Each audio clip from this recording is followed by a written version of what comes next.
नमस्कार, मैं आरडी भारती और आप देख रहे हैं बिहारी सुल्तान।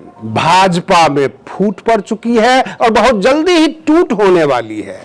लेकिन भाजपा समाजवादी पार्टी के 38 सांसद पर नजर बनाए हुए है और समाजवादी पार्टी के सांसदों को तोड़ने के फिराक में है।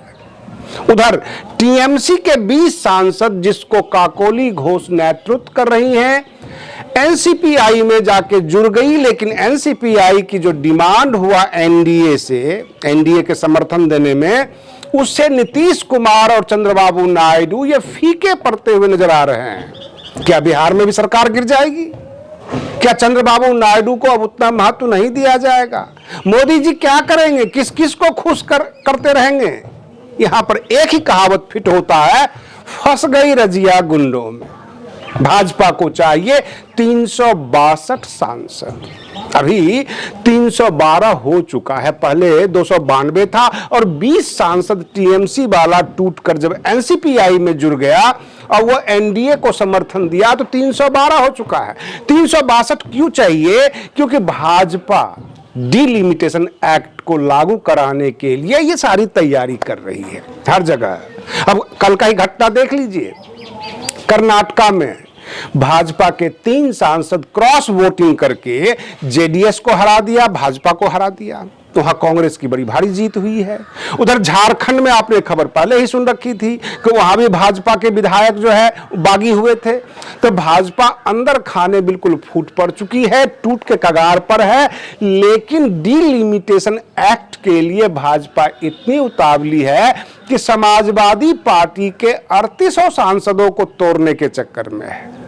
अब सवाल ये उठता है कि जो टीएमसी की नेतृत्व कर रही है 20 सांसद की काकोली घोष, उनका कहना यह है कि हमारे पास 20 सांसद है और चंद्रबाबू नायडू के पास 16 सांसद हैं। 12 सांसद नीतीश कुमार के पास हैं। 12 सांसद वाले को आप तवज्जो दे रहे हो, चंद्रबाबू नायडू को आप तवज्जो दे रहे हो, तो 16, 12, 28 होता है। लेकिन हम अकेले 20 हैं, तो आप हमें 2 कैबिनेट मंत्री, 1 राज्य मंत्री दीजिए और बहुत सारे उनके जो है आंकड़े बड़े लंबे चौड़े हैं जो भाजपा से फैसिलिटी मांग रही है। क्या भाजपा अपने पुराने भाजपाई जो सांसद हैं, जो 240 में से जीत के आए हैं, क्या उनको हटा दिया करेगी मंत्री पद से? क्या भाजपा जीतन राम मांझी को नहीं रखेगी अथवा चिराग पासवान को नहीं रखेगी?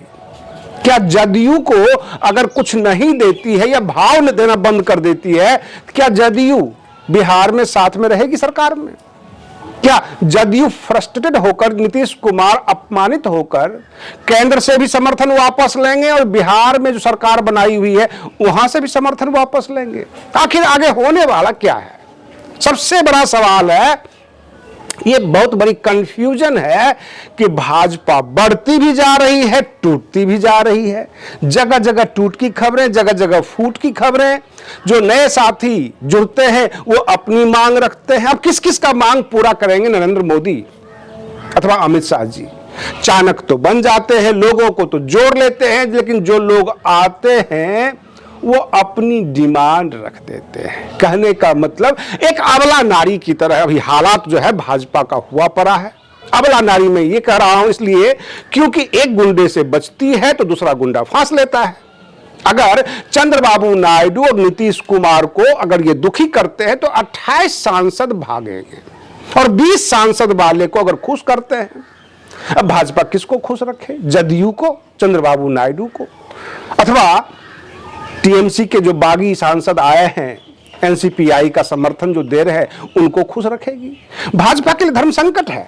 अब भाजपा फिर भी लोगों को काटने के चक्कर में इसलिए है कि 312 सांसद तक का तो जुगाड़ हो गया भाजपा के पास। इनको चाहिए 362 सांसद ताकि डिलिमिटेशन एक्ट को ये पास करा सके। 850 सांसद पार्लियामेंट में होनी चाहिए। 543 की जगह ये 850 सांसद बनाना चाहते हैं। उसका फिर से जो है सीमांकन होगा तमाम लोकसभा क्षेत्र का। और उसमें विपक्ष को इस बात का डर है कि जहां जहां भाजपा का गढ़ होगा, जहां जहां भाजपा पक्के तौर पर चुनाव जीत जाती है, उन तमाम क्षेत्रों को ये सीमांकन जब करेंगे तो उसमें सबसे अलग कर लेंगे और हम हमेशा के लिए कमजोर रह जाएंगे।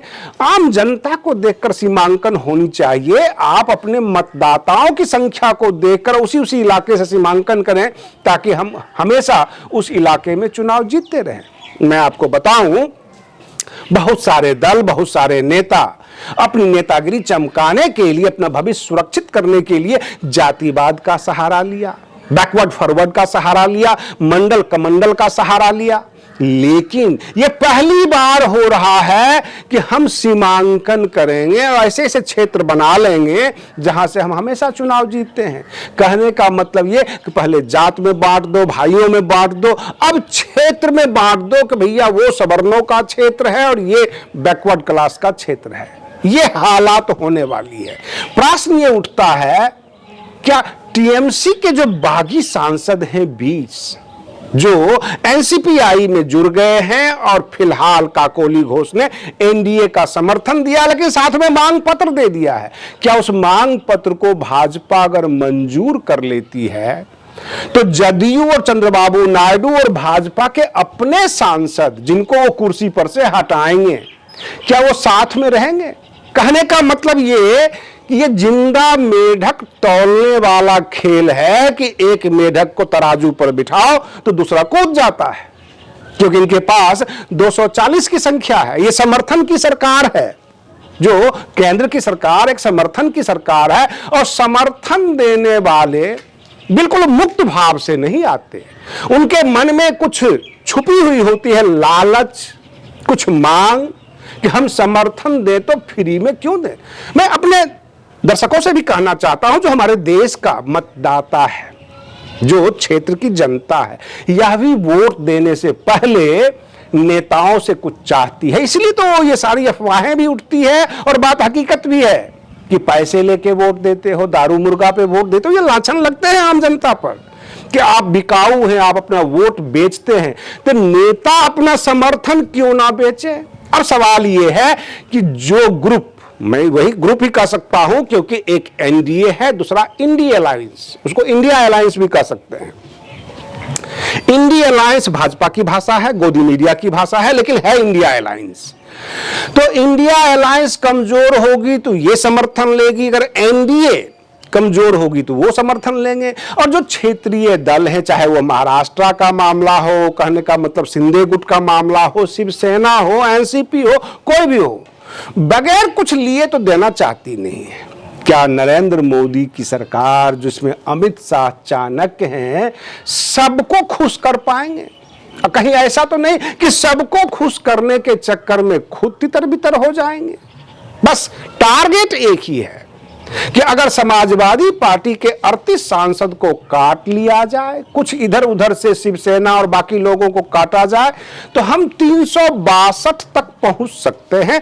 अब सवाल ये उठता है, 312 तक ये पहुंच चुके हैं, अभी जो हम गिनती करते हैं तो 312 तक ये पहुंच चुके हैं। बचता है 50 सांसद, उसके लिए चिंता है भाजपा को। हम 362 सांसद अगर एक जगह आ जाते हैं तो डिलिमिटेशन एक्ट को बगैर बेझिझक हम पास करा लेंगे एक दिन में।